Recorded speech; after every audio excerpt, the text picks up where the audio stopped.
Coucou tout le monde. Alors aujourd'hui on va se retrouver pour cette nouvelle fenêtre et j'avais envie de vous parler des sigils. Alors plus ou moins on sait les sigils ce que c'est puisqu'on nous en parle dans certaines vidéos, hein, vous avez dû entendre parler pour ceux qui font souvent des rituels, des choses comme ça, mais on peut très bien le faire sans rituel ou un petit rituel tout simple. Donc qu'est-ce qu'un sigil? Le sigil, c'est un symbole qui va représenter soit une idée, soit une intention que vous avez, ou qui peut représenter tout simplement aussi un sceau magique, une signature. Voilà, c'est à vous de déterminer à quoi correspondra votre sigil. Le sigil, en fin de compte, ça provient du latin sigillium, qui signifie signature. Donc voilà, vous pouvez vous en servir soit pour faire une signature qui soit votre propre définition de votre signature, voilà, une intention, une phrase, ce que vous voulez faire. Si vous voulez faire un rituel, vous pouvez faire une phrase et le transformer en sigil. Donc il existe plusieurs sortes de sigils. Il existe des sigils tout faits, hein, comme les runes par exemple, ou bien des sceaux qu'on se sert dans la magie, qui représentent soit la protection, voilà, ce genre de choses. Mais on peut faire des sigils et les créer soi-même, qui peuvent représenter des vœux, des phrases complètes. Voilà, c'est vraiment quelque chose que... On pose une intention quand on fait ce genre de sigil. Alors, je vais vous donner un exemple. Par exemple, je veux faire un sigil de protection. Donc,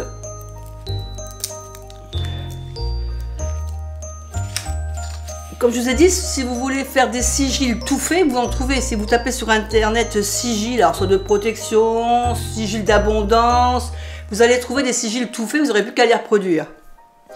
Mais si vous voulez faire votre sigil à vous, votre propre sigil, c'est possible. Par exemple, on va prendre le cas le premier cas. Moi, je veux faire un sigil en dessin. Pour la protection. Voilà, j'ai envie de faire un sigil pour la protection, pour quelque chose qui me protège. Alors, on peut faire simplement un dessin qui va représenter pour nous la protection. Par exemple, moi, pour la protection, je vais faire peut-être, par exemple, un bouclier. Tiens, un bouclier. Alors, je vais faire un bouclier. Voilà.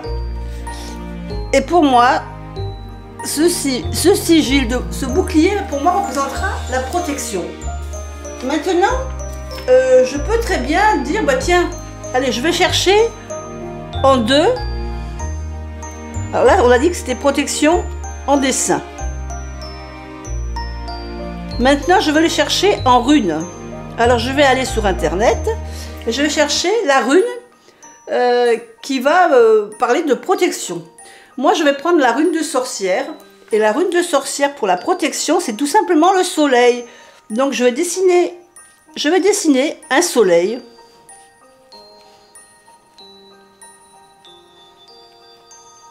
Voilà. Et ça sera donc ma rune de protection. Mais, si je veux encore aller plus loin et que je veux faire une phrase, donc en troisième, on a la phrase de protection. Donc en phrase. Par exemple, comme je parlais ici de protection, je vais mettre une phrase que je vais transformer en sigil. Par exemple, je suis protégée. Voilà, oui, ça c'est pas mal. Je dis cette phrase-là, je vais la transformer en sigil. Alors, de préférence, quand on veut transformer une phrase, il y a plusieurs façons de la transformer, cette phrase. Alors déjà, on l'écrit en majuscule. je suis protégée. Là, comme je suis une femme, évidemment, je mets 2 et. Vous, si vous êtes un homme, vous pouvez en mettre qu'un, mais vous allez voir par la suite, ça n'a pas grande importance. Donc, je vais, avec cette phrase de protéger, je voudrais faire un sigil, dessiner un dessin qui représentera cette phrase. Alors, il y a le premier moyen, c'est de supprimer dans votre phrase toutes les lettres qui sont en doublon. Alors, J, j'en ai qu'un. Le E, j'en ai 3 ici, donc je vais les barrer. Le S, j'en ai un ici, je le barre parce que j'en veux plus qu'un. Le U, il n'y en a pas d'autres. Le I non plus. Le P, il n'y en a pas d'autres. Le R, il n'y en a pas. Le O, il n'y en a pas. Et le T, il n'y en a pas d'autres. Et il me reste le G. Donc ça, c'est la première manière. On supprime les lettres qui sont en doublon. Après, si on veut faire un dessin avec toutes ces lettres, là, on en a trop de lettres. Donc, on supprime également. Ça, c'est une deuxième option. Ou vous pouvez laisser comme ça et récupérer donc toutes les lettres qui restent. C'est-à-dire ici, il me reste voilà ces lettres-là. Mais ça fait beaucoup, je trouve, pour faire un dessin. Donc, on peut affiner en enlevant simplement toutes les voyelles. Ce qui nous fait qu'il ne restera plus que des consonnes. Il nous reste quand même 6 consonnes à mettre en dessin. C'est quand même déjà pas mal. Et avec ces lettres, vous allez faire un dessin. Vous allez dessiner quelque chose qui va représenter vos lettres. Alors par exemple, pour le J, je vais mettre mon J comme ça. Voilà, là c'est mon J. Ensuite, bah là je vois que donc le J, je le barre puisque je viens de le faire. D'accord? Ensuite, je vois que dans mon J, il peut déjà y avoir l'histoire du T ici, voilà. Ici, le T est représenté aussi, donc je peux barrer mon T. Ensuite, il y a le S. Le S, pour l'instant, je ne le vois pas trop se dessiner. Il y a le P. Donc le P, par exemple, je peux faire comme ça. Voilà, et là, j'ai le P. Il y a le R aussi. Donc le R, ben, c'est facile, j'ai juste à rajouter une barre à mon P. Donc voilà, déjà, j'ai fait déjà pas mal de lettres. Il me reste le S et le G. D'accord?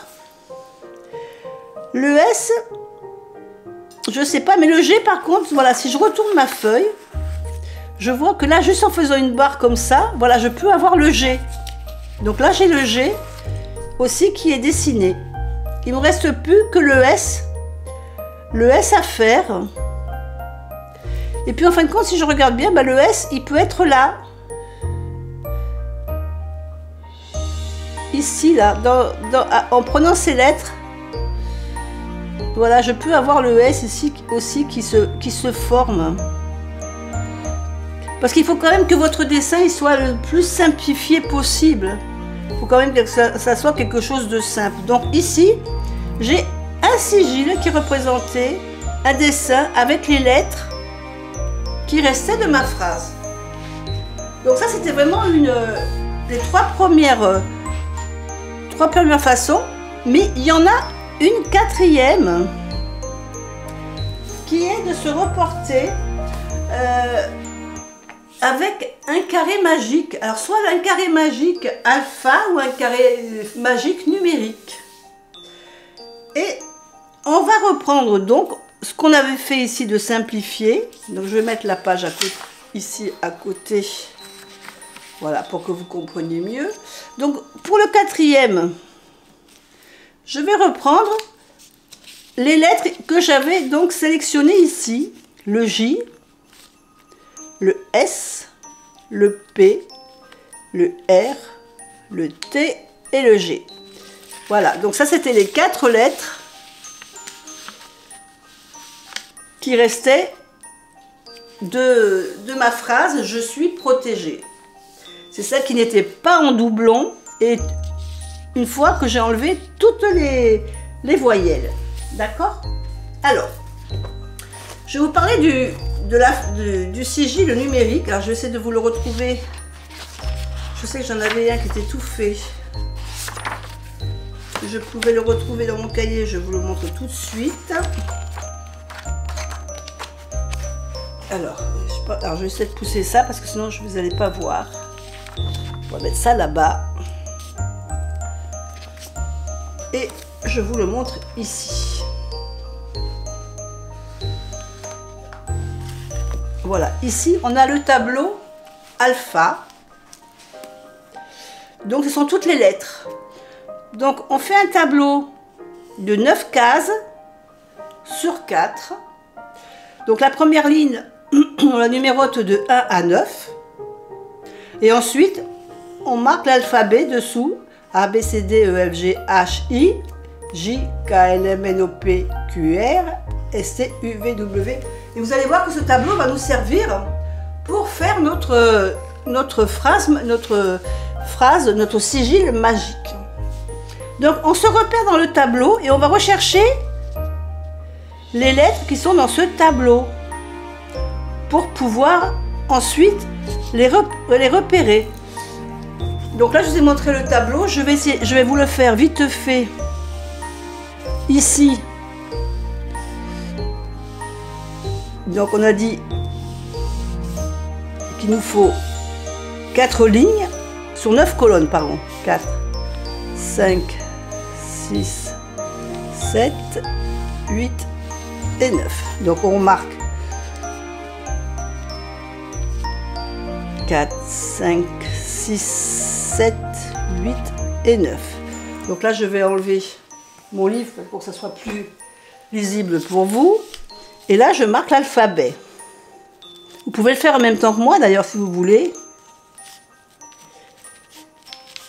W, X, Y, Z. Voilà. Donc là, j'ai fait mon carré. Maintenant, donc je prends un autre stylo de couleur pour que vous voyez bien. Donc la première chose que je vais faire, en fin de compte, dans ce carré, c'est que je vais rechercher les lettres qui sont ici, que j'ai inscrites ici de ma phrase. Alors, ma première lettre, c'est le J. Donc, c'est ici.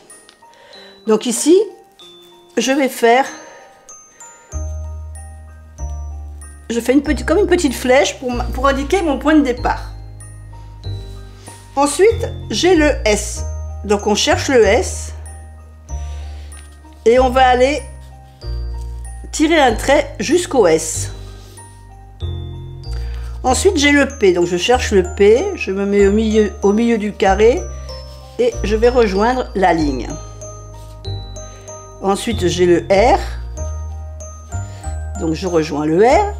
J'ai le T, donc le T est ici, donc je repars sur mon T ici. Donc je refais pas un trait puisque c'est à peu près dans la même lignée. Alors, si vous faites un trait droit, ça va forcément passer par le T du milieu. Donc, vous faites suite un point. Et ensuite, j'ai le G. Et le G, il est ici. Et d'ici, je vais repartir vers le G. Donc là, vous voyez que toutes vos lettres forment un dessin. Donc, ce dessin-là peut former un sigil. Vous n'avez plus qu'après à le répertorier, vous voyez. Hop. Donc là. Là, on est au niveau là. On a 2 points. Et puis après, ici, vous savez qu'ici, il y en a un autre qui part. Voilà. Donc ça, voilà. Ça vous fait une sorte de dessin comme ça, ce qui peut représenter un sigil. Mais bon, au niveau du dessin, on ne peut pas dire que c'est terrible. Hein. On ne peut pas dire que il est très sympa comme sigil. Donc je vais peut-être m'orienter vers une autre façon de faire, un autre tableau qui est un peu... il y a le carré de Vénus. Alors le carré de Vénus, c'est un carré où on va répertorier les 9 chiffres qu'on a mis dans notre grille ici. Donc ça sera 3 cases sur 3 colonnes.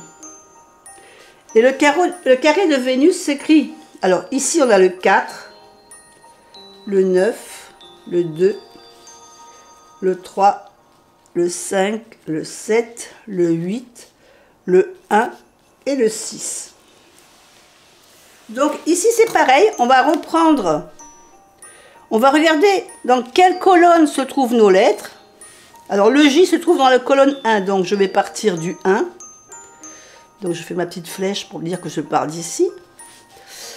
Ensuite on a le S. Le S il se trouve dans la même colonne, donc on reste dans le 1. Donc là on ne bouge pas.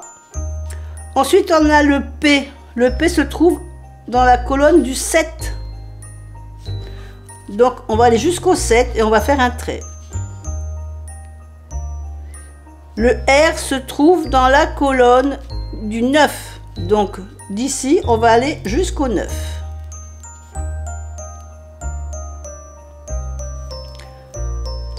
Ensuite, on a le T. Le T se trouve dans la colonne du numéro 2. Donc, du 9, on va aller jusqu'au 2. Et ensuite, on a le G. Le G se trouve dans la colonne 7. Donc, on va se retrouver dans la colonne 7. Et là, par contre, si vous regardez, bah déjà, le dessin qui est formé par nos lettres, en fin de compte, par notre carré. Là, c'est le carré alpha, donc on le fait avec les lettres. Là, c'est le carré numérique. Et en fin de compte, ici, c'est le carré de Vénus, ce qu'on appelle, c'est son nom. Il y a plusieurs sortes de carrés, je vous les montrerai après. Mais là, on va prendre je vous fais au plus simple. Et là, on voit qu'en fin de compte, on a quelque chose d'assez simple. Et d'assez sympa, en fin de compte. Puisque voilà ce que représente notre dessin. Le rond c'est pour terminer et la petite flèche c'est pour démarrer. Moi c'est comme ça que je le fais. Après il y en a qui le font, voilà, qui juste. Et voilà déjà, voilà ce dessin là quand même est quand même plus sympa que celui-là hein, déjà. Vous voyez celui-là déjà, je préfère celui-là. Mais il y a aussi une autre façon de faire que je vais vous montrer, la 6e. Je vous montre là les choses les plus simples au niveau des carrés, parce qu'il y en a des beaucoup plus complexes que je vous montrerai après.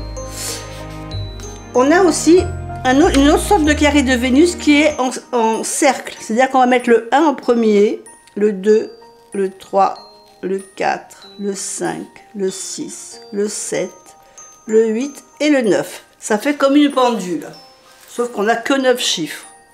Et on va faire pareil qu'on a fait ici avec le numérique, c'est-à-dire qu'on va chercher notre J, il est toujours dans le numéro 1, donc ça sera notre point de départ, il est ici, au 1.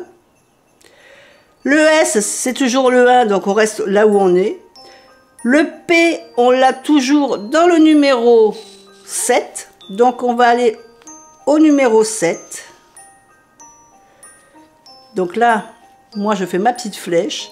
On va au numéro 7, qui représente donc le P. Le R, qui se trouve toujours dans le 9. Donc, on va aller jusqu'au 9. Ensuite, on a le T qui est dans le numéro 2. Donc, on va aller au numéro 2.